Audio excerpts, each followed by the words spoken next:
Hello friends, સ્વાગત છે તમારું નીતાબેન્સ કુકિંગમાં। ઉનાળો શરૂ થઈ ગયો છે અને આજે આપણે બનાવશું અમેરિકન ડ્રાયફ્રૂટ શ્રીખંડ। શું તમે બનાવો છો તે શ્રીખંડ ઢીલું ઢીલું થઈ જાય છે? માર્કેટમાં મળે તેવું શ્રીખંડ નથી બનતું? તો ચાલો અમુક ટિપ્સને ધ્યાનમાં રાખીને અમેરિકન ડ્રાયફ્રૂટ શ્રીખંડ કેમ બનાવવું તે જોઈએ। ચાલો શરૂ કરીએ। શ્રીખંડ બનાવવા માટે દહીં આપણે સરસ રીતે મેળવેલું હોવું જોઈએ, તો એ પ્રોસેસ કરવી ખૂબ જરૂરી છે। તો એના માટે મેં આ ફૂલ ફેટવાળું 1 લીટર દૂધ લીધેલું છે।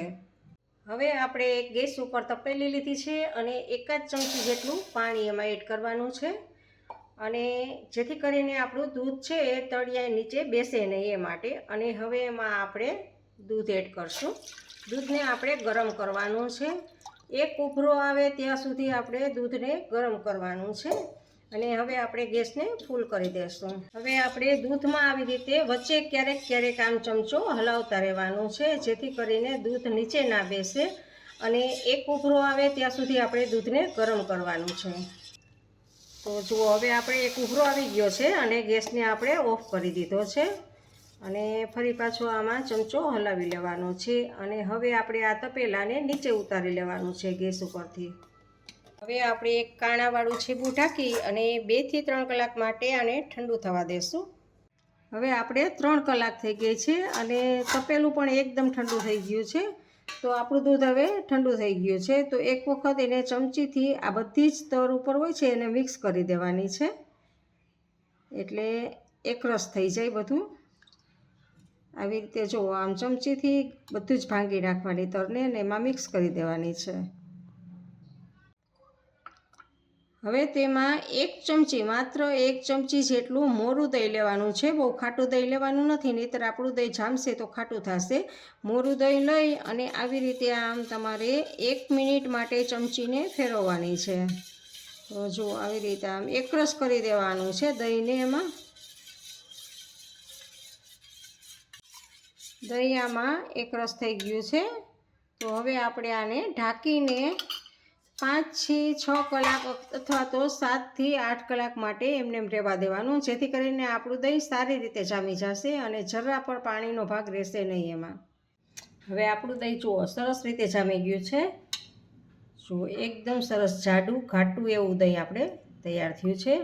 તો હવે આ દહીંને આપણે એક વાસણ લેવાનું છે, આવી રીતે વાસણ લેવાનું છે, અને કાણાવાળું એની ઉપર એક બીજું વાસણ રાખવાનું છે। તમારી પાસે કાણાવાળી ડીશ હોય તો તપેલી ઉપર આવી ડીશ પણ રાખી શકો છો। મારી પાસે આ છે તો મેં આ રાખ્યું છે। અને હવે એની ઉપર એક આવી રીતે આમ આછું કપડું રાખવાનું છે, અને એમાં બધું જ દહીં આપણે લઈ લેવાનું છે, જેથી કરીને બધું પાણી આમાંથી નીકળી જશે અને મસ્કો આપણો સરસ તૈયાર થશે। તો આવી રીતે બધું દહીં આપણે લઈ લઈએ। બધું દહીં લીધું છે। હવે આવી રીતે આમ 4 છેડા કરી અને આવી રીતે આમ પોટલી પણ બાંધી, અહીંયા બાંધી અને પોટલી ટીંગાડી શકો છો આવી રીતે કોઈ દોરીએ, જેથી કરીને આ નીચેનું બધું પાણી નીકળી જશે વધારાનું। પણ આમ કરવાથી આપણો મસ્કો છે એ ખાટો થાય છે, તો આવી રીતે નહીં કરવાનું, અને આની જ પોટલી આપણે બાંધી દેશું આમાં। જો આવી રીતે આમ કરી અને આમ પોટલી બાંધી દેવાની છે, અને ઉપરથી આમ કંઈ વજન મૂકી દેવાનો છે।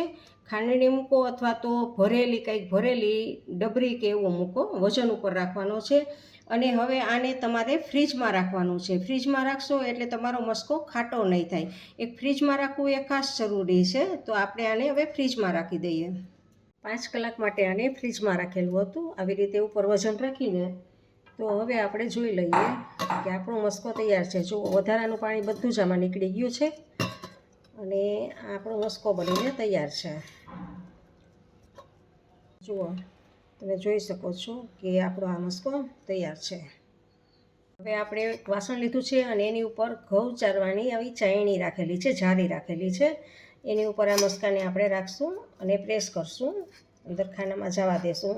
ખાનામાંથી બધું આપણે પસાર કરવાનો છે।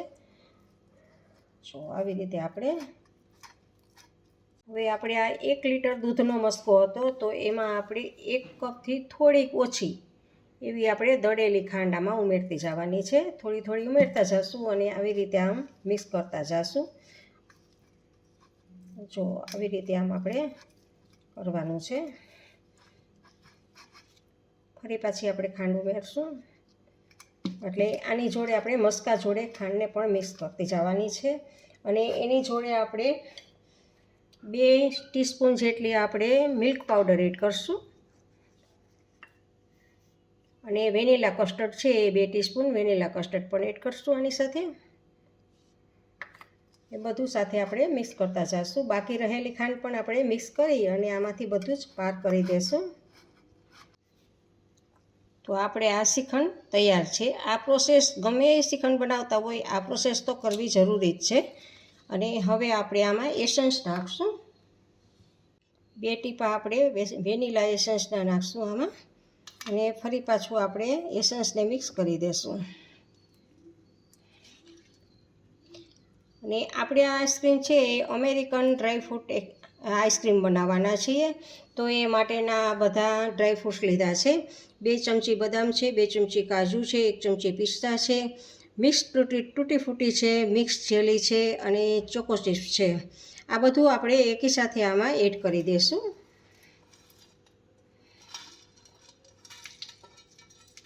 આમાં હજી કિસમિસ તમારે નાખવી હોય તો કિસમિસ પણ નાખી શકો છો. અને આ બધું મિક્સ કરી દઈશું આપણે.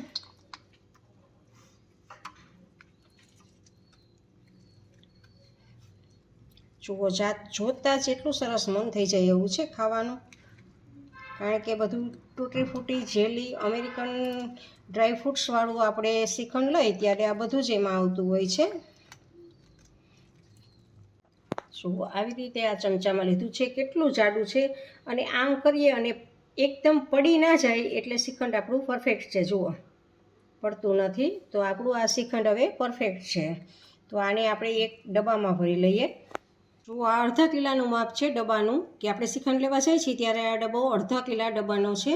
તો 1 લીટર દૂધમાંથી આપણે અડધો કિલો શ્રીખંડ બનીને તૈયાર છે. તો હવે આપણે આને ફ્રીજમાં ઠંડુ થવા માટે રાખી દઈએ.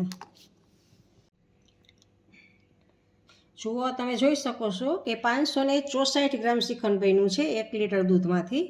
તો આવી રીતે તમે ઘરે પણ સરસ રીતે શ્રીખંડ બનાવી શકો છો. અને આપણું ઘરનું તો ખરા જ